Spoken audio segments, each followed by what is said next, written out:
ये जेनी. उगाच टेन्शन घेऊ नकोस. आरामात आम्हाला सांगितलं की आम्ही सगळं टेन्शन दूर करतो. चल आला. श्रेयस बोल आता काय झालं. चला. बोल ना.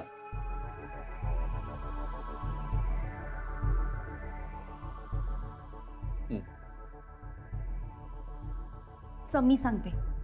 जेनी त्याला बोलू दे ना. श्रेयस काय झालंय सांग. काय टेन्शन काय आहे? Sir he is hiding something from us. Sir मी पहिल्यापासून म्हणतीये ह्याचं आणि शनायाचं काही अफेअर वगैरे नाहीये. खरं आहे ना. बोल. Tell them. बोल. हे जेनी श्रेयस आता तू बोलणार आहेस की फक्त ती बोलणार आहे तुझ्या वतीने? अरे बोल ना. Tell us something.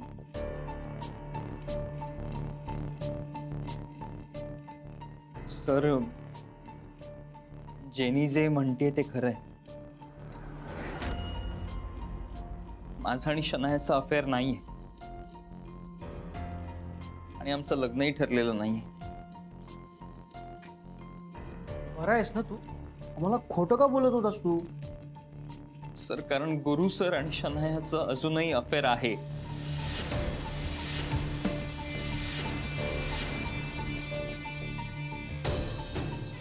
ऍक्च्युली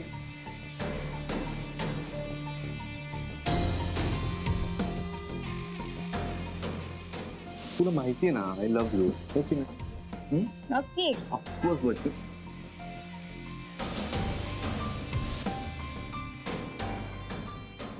आणि या सगळ्या प्रकाराबद्दल कुठे बाहेर चर्चा तू नाही केलीस तर हे तुझ्याच भल्याच आहे. कारण अनफॉर्च्युनेटली तुझं अप्रेझल तुझं प्रमोशन सगळं माझ्या हातात आहे. तर तुम्ही तिचा नंबर माझ्या नावाने का सेव्ह केला? तू सोड ना. जे झालं ते झालं. आता सिच्युएशन हँडल कर ना तू प्लीज. तू इथे काय करतोय? अहो तुम्हीच म्हणालात ना वर ये म्हणून. दूर निम्मे मला आहे तेरे को promotion. I am telling you. मी बरोबर सेटिंग लावतोय. तू बघ मी सिंगापूरहून आल्यानंतर कसं सगळं सेटिंग लावतो. फक्त आम्ही येईपर्यंत इकडचं सगळं तुला सांभाळायचं. सर मी चुकीचं वागलो. सर पाप घडलंय माझ्याकडून. प्रमोशनच्या हव्यासापोटी वहिनींना दुखावलं. पण ते म्हणतात ना खोटं कितीही लपवलं तरी जगासमोर येतच. तेच झालं. राधिका वहिनी जेव्हा सिंगापूरला गेल्या होत्या तेव्हा त्यांनी गुरु सर आणि शनायाला एकत्र बघितलं तिकडे.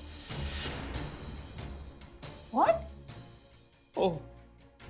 आणि तेव्हा त्यांना सगळ्या गोष्टींचा उलगडा झाला.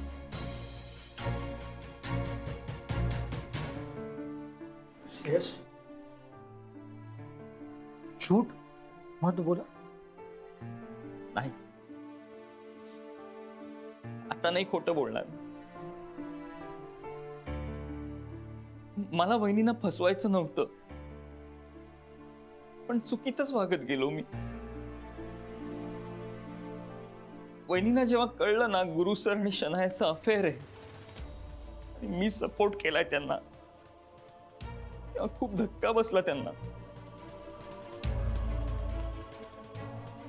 मला त्यांनी घरी बोलावलं आणि खूप बोलल्या त्या. ऑब्व्हियसली श्रेयस बोलायलाच हवं होतं. हो मॅन श्रेयस तुला काय हे सगळं फन वाटलं का? अरे sir I was telling everyone हे त्या सगळ्या लोकांवर ना माझा कधीच विश्वास नव्हता. I always had a doubt on them. Poor Radhika ma'am.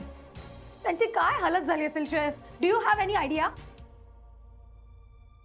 Shreyas Gurunath आणि शनाया सगळ्यांना धोका देत होते आणि त्यांच्यात तूही सामील झाला होतास.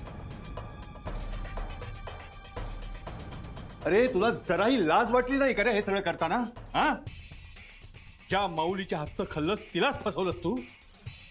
अरे जनाची नाही तर निदान मनाची तरी लाज बाळगायची होतीस तू.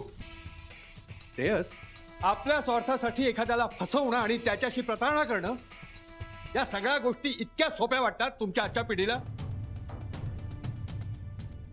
सर शांत व्हा सर प्लीज. अरे कसा शांत हो मी आनंद. याच्या जागी माझा जर मुलगा असता ना तर 2 कानाखाली लगावल्या असत्या याच्या. सर मरे हुए को मार के क्या फायदा. देखिए इसकी हालत देखिए. सर मी हात जोडतो तुमच्या समोर. तुम्ही मला ओरडा, तुम्ही मला मारा, पण असं नका बोलू माझ्याशी. सर मला मान्य आहे मी चुकीचा वागलो, पण एकदा मला समजून घ्या ना सर. अरे काय समजून घ्यायचं तुला. श्रेयस, तुझी मेहनत, तुझा प्रामाणिकपणा या सगळ्या गोष्टी एका क्षणात मातीमोल करून टाकल्यास तू. केवळ एका गोष्टीसाठी, प्रमोशन. प्रमोशनसाठी तू राधिका वहिनींच्या संसारात विष घालवलंस. हे तुला प्रमोशनच हवंय ना. चाल मी सर, देतो तुला आज प्रमोशन. सर, नाही. नाही, मी जाऊन सांगतो आता कपूर सरांना की याला इमिजिएट प्रमोशन द्या. बॉस बनवा याला आमच्या सगळ्यांचा. सर नकोय मला प्रमोशन. मी डिझर्वच नाही करत प्रमोशन. तर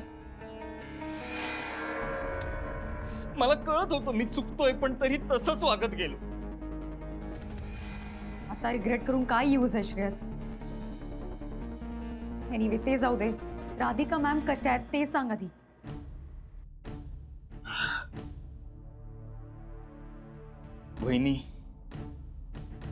वहिनी मला म्हणाल्या की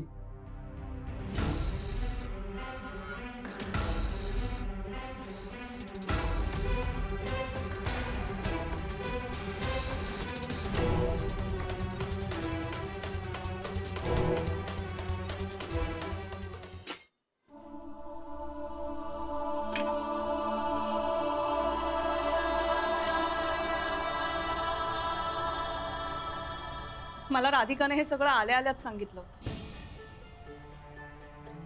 म्हणजे शेवटी ज्या गोष्टीची भीती होती तेच झालं. राधिकेला गुरुनाथचं खरं रूप कळलं. हो नानाजी. हे आणि शन्या अजूनही एकत्र आहे.